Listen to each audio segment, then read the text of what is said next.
ఏం చేస్తున్నావు అది? ఇవి దింపుతున్నా. ఎక్కడున్నాయి ఇంకా? అయ్యో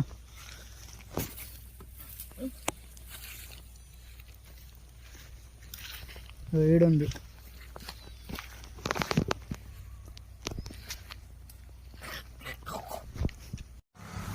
చూడండి, ఇది తొగరకాయ అంట.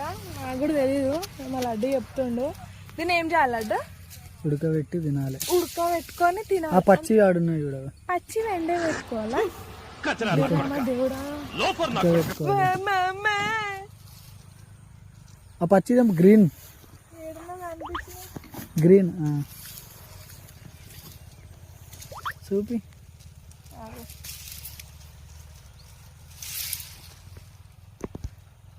అరే చూపి. ఇవి పచ్చివి ఉడకబెట్టుకొని సాల్ట్ వేసుకొని